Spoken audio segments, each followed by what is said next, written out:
Je vais promener un petit peu Coda, on va s'amuser tout ça, je vais bien le dépenser. Pourquoi? Parce qu'après il va rester au camping-car, hein, maîtresse méchante que je suis, parce que je vais aller aux Gorges du Fier. Ça fait très longtemps que j'entends parler de ça, qu'on me le suggère, que je vois des vidéos là-dessus. Je me dis bah là c'est l'occasion franchement d'y aller. Donc je crois que c'est 6 € l'entrée. Je vais vous faire partager tout ça, je pense que le prix c'est surtout par rapport aux structures, tout ça. Mais c'est vrai que ça fait bizarre de payer pour aller dans de la nature, quoi, je veux dire à un moment donné. Oui, c'est vrai que ce qui est très drôle c'est que vous me connaissez, je pars toujours dans des endroits très nature et gratuits forcément, hein, je veux dire des lacs, des forêts, des châteaux en ruine, enfin je sais pas, des trucs un petit peu divers et variés que je vous partage bien entendu. Et je me retrouve à payer pour aller dans de la nature. Mais je me dis bon bah écoutez c'est à faire au moins une fois dans sa vie, donc bon 6 € franchement c'est pas la mort, c'est pas comme par exemple le gouffre de Padirac que je crois que j'ai payé 18 €. Bon après ça valait largement le coup, mais c'est vrai qu'il y avait une sacrée différence de budget et je pense faire même demain ou aujourd'hui selon... je verrai bien. J'aimerais bien avancer un petit peu sur mon itinéraire, sachant qu'il va commencer à faire moins beau d'ici 2-3 jours. Donc je voudrais vraiment faire le max de rando et de trucs sympas à faire en plein jour. Après des visites de village ou quoi, ça c'est pas très grave. Même s'il flotte un peu, c'est pas grave. Mais je voudrais faire aussi les gorges de la Diocla, ça s'appelle, qui sont aussi payantes au prix de 7,50 €. Le prix reste encore une fois correct. Donc je pense que je vais faire les deux parce que ça a l'air assez réputé ici en Haute-Savoie. Et voilà, ben, je vous fais partager tout ça. En attendant, là, il y en a un qui court et qui s'amuse bien, je peux vous le dire. Ça y est, j'ai trouvé une petite place pour garer le Beluga. Et regardez, je suis en train d'arriver au niveau des gorges du Fier. Je suis sur un petit pont avec une vue incroyable. J'espère juste que c'est ouvert sur le temps de midi. Normalement oui, j'avais vu 9 h 17 h. Je me suis dit bah c'est mieux d'aller plus vers l'heure entre midi et 14 h. Entre midi et 2 comme on dit. Pour être sûr d'avoir un petit peu moins de monde. Et là, qu'est-ce que ça raconte? 9 h 30, 17 h 15. Donc ouais, ça le fait. En tout cas, il va vraiment falloir que ça envoie du lourd. Vous savez pourquoi? Parce que si vous vous souvenez bien, j'avais fait le Caminito del Rey en Espagne le 14 février, jour de la Saint-Valentin. J'étais en amour avec moi-même ce jour-là, je voulais me faire plaisir. Et j'étais avec Patrick et avec Régine. Et on avait fait cette espèce de Caminito del Rey où on était vraiment au-dessus des gorges. Il y avait aussi des plateformes où on passait à ras le rocher, à ras la falaise. C'était hyper impressionnant. Et donc ici, est-ce que c'est aussi haut? Est-ce que c'est aussi impressionnant? Je ne sais pas. Hein, on va découvrir ça ensemble. Et c'est vrai que je trouve toujours ça très impressionnant d'avoir la chance de pouvoir voir ce genre de décor hein, grâce à ce que l'homme a façonné. Grâce au petit chemin.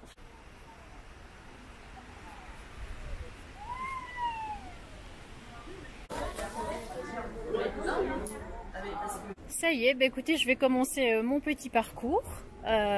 Pour l'instant, ça va, on n'est pas encore trop haut. Parce qu'il faut savoir quand même que j'ai le vertige. Hein. Moi, je fais que des trucs qui nécessitent de ne pas avoir le vertige. Et pourtant, c'est plus fort que moi, il faut que je le fasse. Et donc, ça disait que la construction des passerelles avait eu lieu quand même en 1869. Ok, mais bon j'imagine que c'est quand même vérifié de temps en temps, hein. J'ose imaginer. Et regardez ici, nous avons le saut du Fier, ça s'appelle, hein, le Fier qui est une rivière qui passe par ici.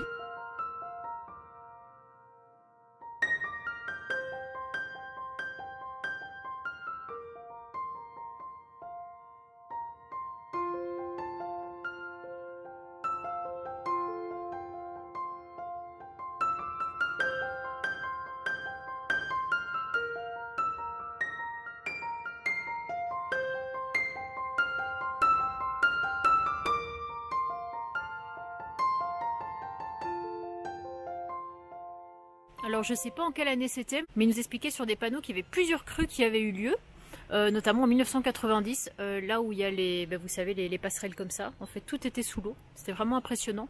Et donc forcément, après, les hommes sont obligés de réparer dans des conditions. Regardez-moi ça. Ah je serais malade, moi, de faire ça. Regardez eux là-bas. Ils sont carrément accrochés à la structure. Bon, pour tout vous dire, je suis un petit peu déçue. Déjà parce que ça se fait quand même assez rapidement. Et en plus parce que il y a du monde quoi. Je me dis, je suis venue exprès un jeudi à 13 h pour être sûr qu'il n'y ait personne. On peut même pas se poser à un endroit pour regarder, pour écouter. Ouais, je sais pas, moi je suis pas habituée à ça. Je vous avoue que moi je suis plus habituée à la nature que j'ai un petit peu pour moi toute seule. C'est un peu égoïste de dire ça. Mais là pour le coup, ouais, je suis pas convaincue. Mais bon, encore une fois, ça n'engage que moi, c'est mon avis. Bien sûr, il y a eu des trucs très jolis. Ah, bah écoutez, aux grandes surprises, à l'aller, c'était noir de monde. Bon, pas noir de monde, mais bon, il y avait beaucoup trop de monde pour moi sur cette petite passerelle. Mais là, il n'y a plus personne. Ah, ben voilà. J'ai quand même bien fait de venir à cette heure-là. Alors, les coccipotes, nous sommes le lendemain. Nouveau jour, nouvelle visite, forcément. Bon, je suis un peu penchée, hein, la caméra commence un peu à faire des siennes. Vous me direz si ça vous saoule, toutes ces visites ou pas. Bien sûr, il faut que ça me plaise, mais il faut aussi que ça vous plaise à vous, parce que c'est vous les récepteurs, je dirais, de ce contenu. Donc vous me direz tout ça, mais c'est vrai qu'avec cette caméra, comme je la prends partout, en fait j'ai envie de filmer tout le temps et tout ce que je vois. C'est un truc de fou. Devant moi, j'ai le Mont Blanc. Je vais vous montrer. Ah, nous avons les cloches également. Bon, bah là, présentement, on voit pas grand chose. Enfin, moi je vois, mais vous voyez juste du blanc. Bah, le blanc, en fait, c'est le Mont Blanc, tout simplement. Et donc, j'ai posé le camping-car sur un parking à, je crois, peut-être 200 300 mètres de là, un parking gratuit. Parce que je crois qu'il est payant, le parking du site. L'entrée est à 7,50 €. Et bah voilà, je vais pas dire que j'espère que c'est mieux, c'était mieux qu'hier, les gorges du Fier. Parce que c'était quand même assez joli. Le seul truc que j'ai un peu déploré, c'est le fait qu'il y ait beaucoup de monde, qu'on se marche un petit peu dessus et que du coup on n'ait pas vraiment l'occasion de profiter comme on aimerait le faire lors d'une balade nature, mais sinon c'était joli, hein. J'en ai quand même pris plein les yeux. Donc à voir ce que ça donne au niveau des gorges de la Diouza. Bon, ça y est, je suis arrivée sur le site. Il semble qu'il y ait un tout petit peu moins de monde qu'aux gorges du Fier. Contrairement à là-bas, on n'a pas de petites fiches explicatives un peu qui nous expliquent des trucs sur le lieu. Je ne sais pas si on aura au fur et à mesure de notre visite, mais là je me trouve au niveau d'une petite grotte. Et ce qui est vraiment assez impressionnant, c'est qu'ils disent que ça a contenu tout le stock d'explosifs, parce qu'il y avait des mines ici dans le coin. Et donc, ils stockaient ça dans cette petite cave, avec sur les côtés des parois qui permettaient ici d'évacuer toute l'humidité, donc de préserver la poudre des explosifs. Et quand même, fait le plus fou, sachez qu'en 1900, il y a une famille qui a vécu ici pendant 3 ans. 3 ans, ils ont vécu ici dans ce... Je sais pas du tout comment est-ce qu'ils ont fait. J'étais en train de me demander pourquoi il y avait 2 espèces de lampes comme ça. Mais apparemment, à l'époque, on pouvait visiter les gorges la nuit. Jusqu'en 1950, apparemment. Ça doit vraiment être quelque chose, je pense, venir là, là la nuit. Je serais pas bien rassurée. Regardez, il a une forme de dragon. Ils l'ont appelé Gorgie.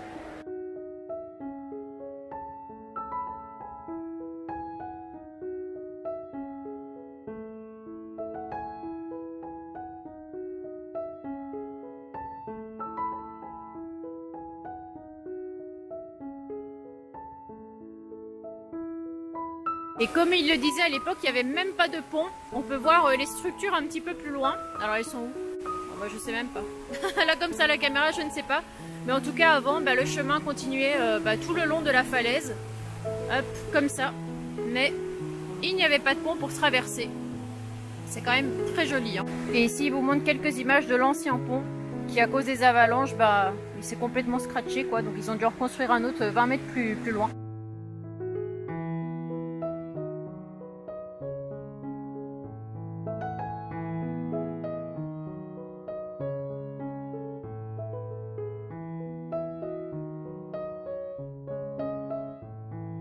Et voilà, on est arrivé à la fin de la visite, on est au niveau du balcon du Soufflet, où il y a une cascade, hein, comme je vous l'ai montré là-bas entre 2 rochers. Avant 2015, le circuit continuait là-bas beaucoup plus haut. On peut voir qu'il reste encore un espèce de petit pont en bois qu'on pouvait traverser. Mais apparemment, maintenant, il y a beaucoup trop de risques d'éboulement, donc ils ont décidé d'arrêter la visite ici. Mais bon, c'était déjà plutôt pas mal. On a eu l'occasion de voir pas mal de cascades et de jolies choses. Donc franchement, je suis assez satisfaite de la visite, quoi. Alors regardez, il fallait absolument que je vous fasse un petit plan sur le Mont Blanc. J'irai pas plus près, mais en tout cas là j'essaye de vous faire un petit plan un peu plus dégagé parce que tout à l'heure il y avait beaucoup de nuages tout autour.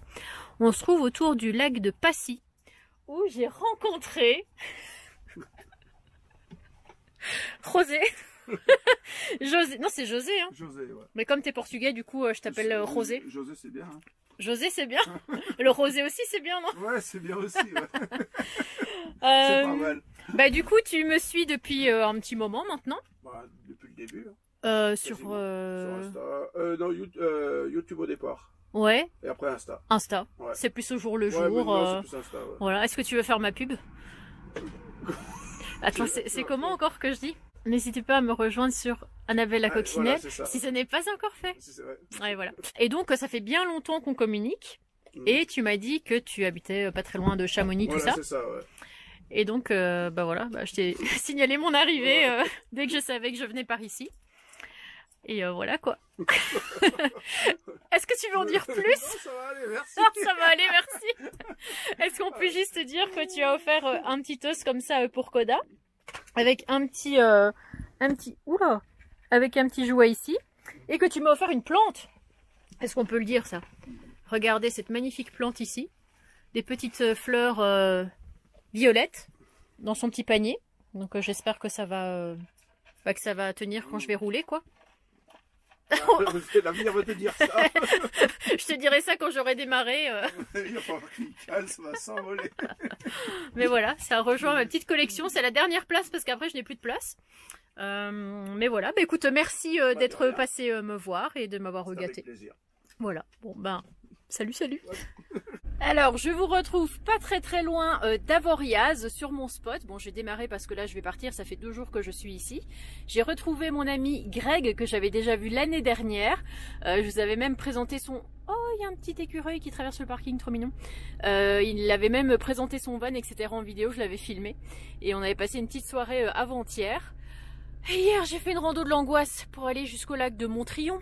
Voilà, c'était très sympa, je suis partie pendant 5 heures, j'ai fait 19 km, il y avait 500 mètres de dénivelé, le GPS me disait oui, va par là, c'est bien, oui, et bah, sauf qu'en fait c'était une rivière en fait qui s'écoulait, bah, c'est pas le chemin donc je me suis rallongée, j'ai fait des trucs de fou, enfin bref, j'ai quand même pu y arriver, mais hier je suis rentrée quasiment de nuit, j'étais très fatiguée, il y a un autre camping-car qui est là, et vous savez ce que je vais faire aujourd'hui.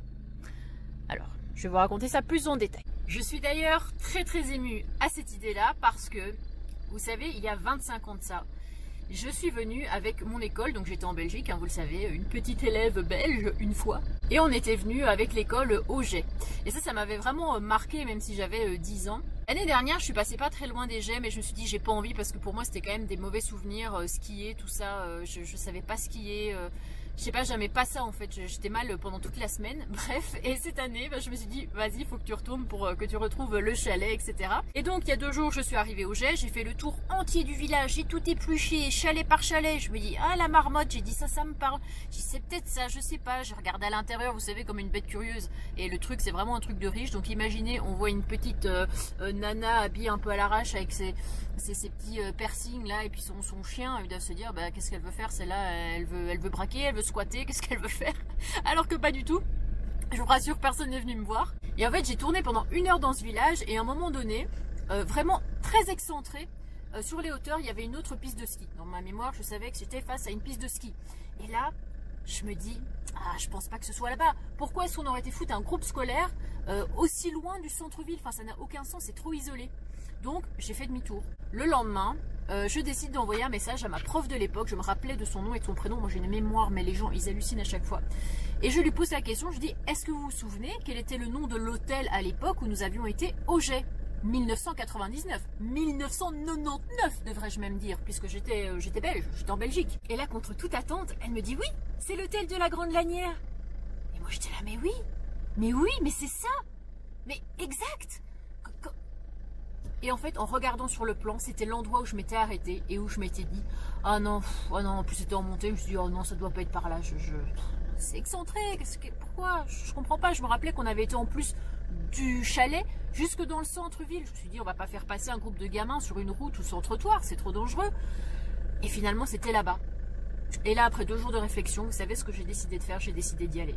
Et oui, je vais y aller, je vais regarder de l'extérieur, mais je vais aussi rentrer à l'intérieur. Et puis, s'il y a le réceptionniste, parce qu'en fait, c'est un hôtel-restaurant, j'expliquerai un petit peu la situation, un petit peu, voilà, je viens pour une raison un petit peu spéciale, un petit peu particulière.